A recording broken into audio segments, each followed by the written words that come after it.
This will be starting the third day for the drywallers. The first day they had all the boards on and pretty much first coat of mud. And that wasn't even a full day for them.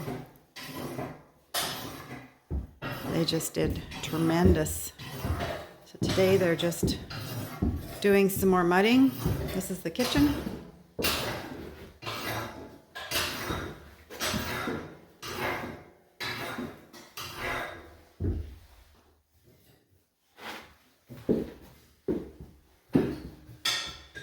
We can't wait to take the plastic off the windows once the sanding is all done. And a little divider wall here.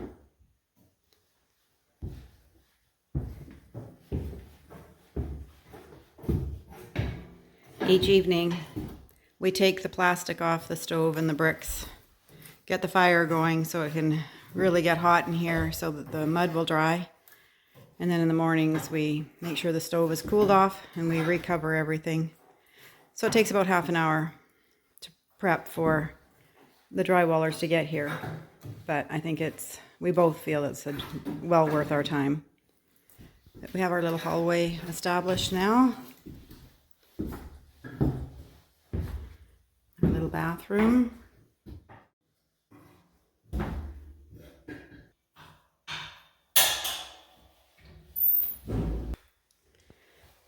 The bedroom.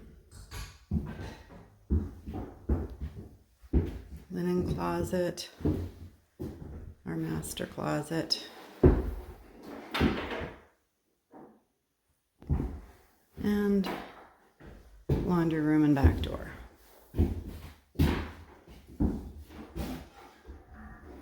So fun to watch something that materialized in our brain, got put on paper, and now here we are.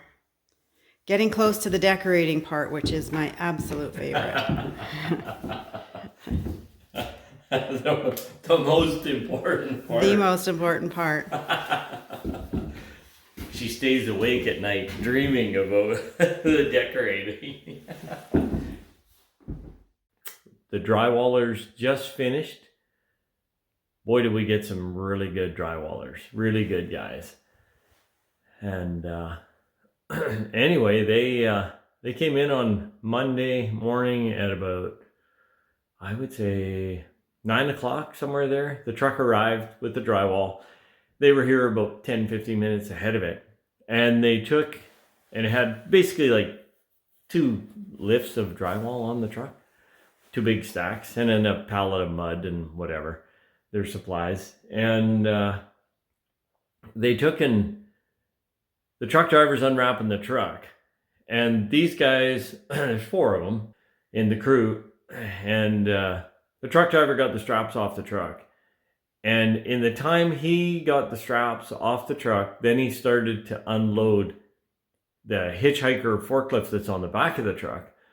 And while he was unloading that, by the time he got that on the ground, drove around the side of the truck, and went to lift off the next lift, they had the first lift off the truck by hand and placed inside the house. And I mean, they had to run up planks. I'll show you a picture of it here. There. They had to run up those planks. Friday afternoon when they left, I got over here and I quickly been sanding the floor. You can see the color change there. The game, I think. It's gonna drop a whole bunch of junk on the ground, but actually we cut it right just to the edge here, I guess. And then it doesn't need to fold over to go onto the trim, I don't think. Pardon? Was there much in it? Fun. Oh. Surprising, eh?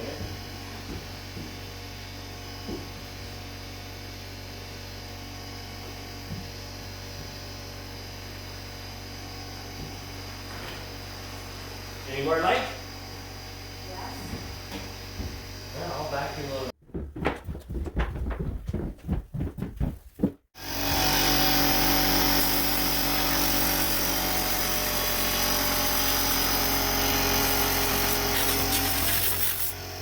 lot of stuff would have been stuck in her primer.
Well, there's where Sam was taking a picture of the frost tooth as we were trying it out.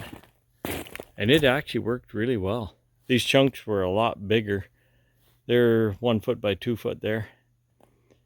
And I took and broke them up a little bit for putting them back on, or at least into that hole tomorrow. Pretty big hole over there, and they can melt down in the spring. But we got a little ditch dug here to our power shed. All I did was rip it for tonight, probably about 2 feet down. Line only has to be 18 inches deep. Enters our solar building right there. And so that's it, actually coiled on the ground right there. And it's already hooked up to the building, just not to the power panel, so it's safe to handle. So tomorrow I'll put on the frost bucket. It'll fit in that little ditch just about, and we'll dig her out. Sunset tonight at the end here. It is I just missed it. I had to run and get the camera, but the sun was just peeking over the horizon through those trees there yet, but it's now down behind the horizon. And I thought, well, it looked pretty cool. Way back there. Sure bright with sun shining on it right now. There you go. Perfect shot of her.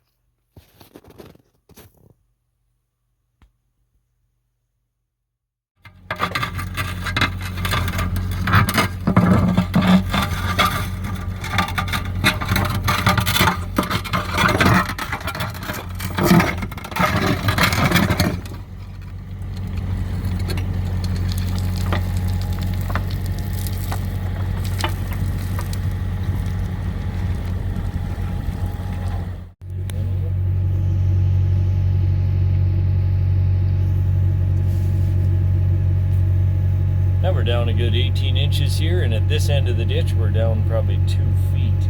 So it's plenty good there. I'll get the backhoe moved and we'll start from the house out this way now.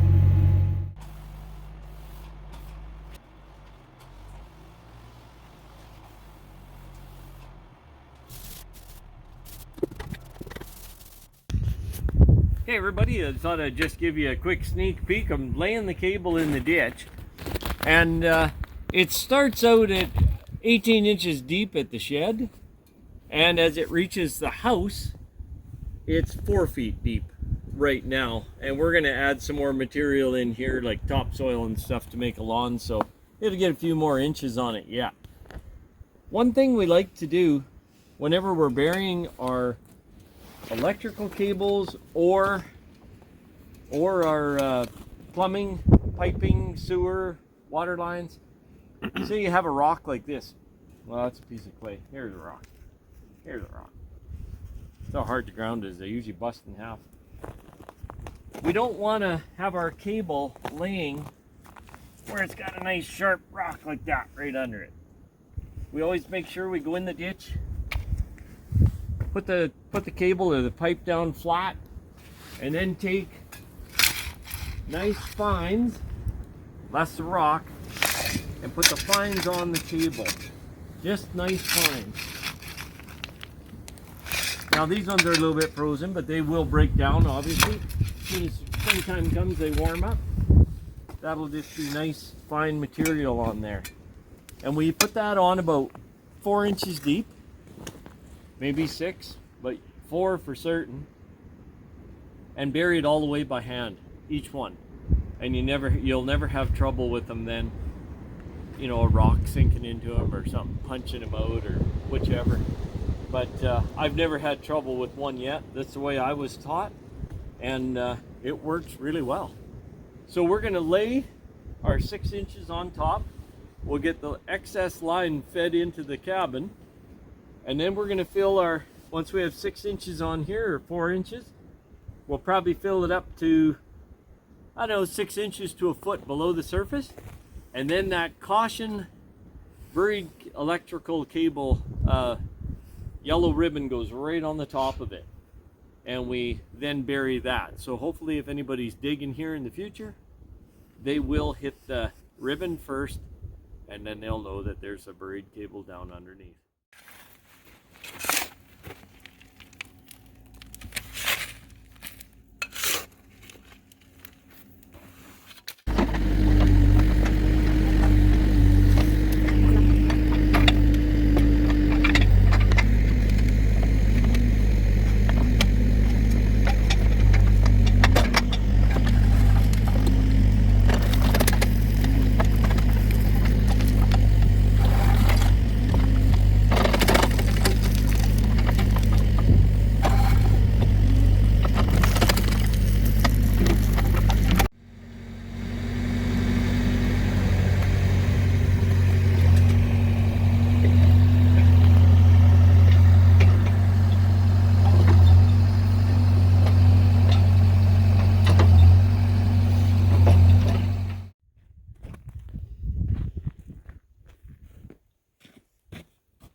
Sandy's been working her little tail off and got all the living room here primed up.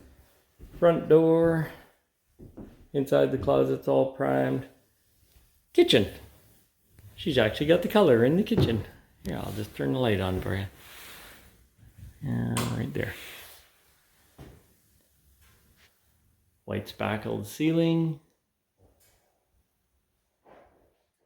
Down around the fireplace, she's got the hallway, all primered. Ceiling is spackled. That's a fire alarm with a dust cover on it yet up there, that red. And the shower, we kept the curtain on here till we're done painting. Bathroom's all primered. And there's that hard-working lady right there. Smile and say hi. Hi. She's got a little bit left on that wall there. And then she has the closet there. This linen one on this side is all done. She's got it all primered. And then over here we have the laundry room yet to do. Got the lights in, but I kept them down from the ceiling. Same as in the pantry, just let them dangle so that Sandy can paint around them really easy. Add a catch. Pardon? I don't have to paint around them. Oh, exactly. That's right. Those can go straight up, can't they? What was I thinking? You're making more work for me. I'm making more work for me. I can put those up. That's all spackled. That's right. Okay. Those are going to go up next. And there's our hatch down into the basement crawl space.